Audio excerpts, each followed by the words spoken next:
ఢిల్లీ మాజీ ఉప ముఖ్యమంత్రి మనీష్ సిసోడియాకు బెయిల్ రావడంపై BRS party working president KTR స్పందించారు. నేరం రుజువు కాకుండా దర్యాప్తు పేరుతో జైల్లో ఉంచడం హక్కులను హరించడమే అని చెప్పారు. సుప్రీంకోర్టు తీర్పు చెప్పబెట్టు లాంటిదన్నారు.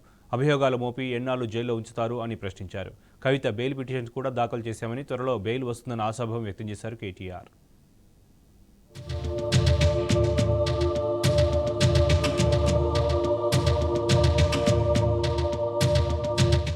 ఢిల్లీ మాజీ ఉప ముఖ్యమంత్రి, ఢిల్లీ మద్యం విధానం కేసులో అరెస్టైన ఆప్ నేత మనీష్ సిసోడియాకు బెయిల్ లభించడం ఆహ్వానించదగ్గ పరిణామమని బీఆర్ఎస్ పార్టీ వర్కింగ్ ప్రెసిడెంట్ మాజీ మంత్రి కల్వకుంట్ల తారక రామారావు పేర్కొన్నారు.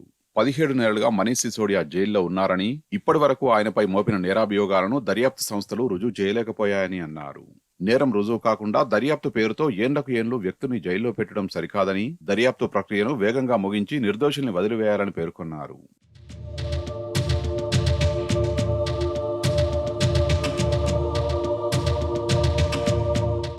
సుప్రీంకోర్టు తీర్పు ఢిల్లీ మద్యం కేసు గురించే కాదని, దేశంలోని అన్ని కేసులకు ఇది వర్తిస్తుందని అన్నారు.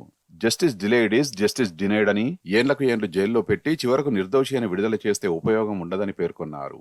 దర్యాప్తు సంస్థలు తమ దర్యాప్తు ప్రక్రియకు కాలపరిమితిని నిర్దేశించుకోవాలని, న్యాయస్థానాలు కూడా కాలపరిమితిని నిర్ధారించి నిర్దోషులకు ఉపశమనం కలిగించేందుకు చర్యలు తీసుకోవాలని కేటీఆర్ సూచించారు.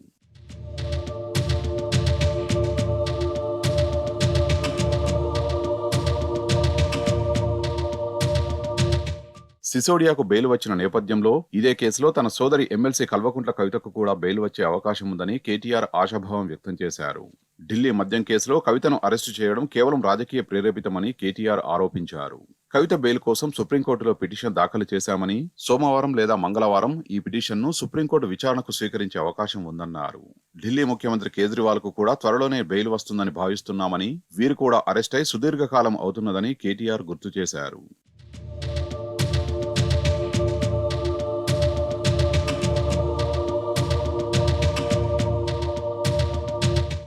ఇటీవల కవితతో ములాఖత్ అయ్యానని కేటీఆర్ చెప్పారు. 5 నెలల్లో కవిత 11 కిలోల బరువు తగ్గిందని, బీపీతో బాధపడుతున్నారని, ఇతర ఆరోగ్య ఇబ్బందులు కూడా ఉన్నాయని కేటీఆర్ తెలిపారు. త్వరలోనే కవితకు బెయిల్ వస్తుందన్న ఆశాభావాన్ని వ్యక్తం చేశారు.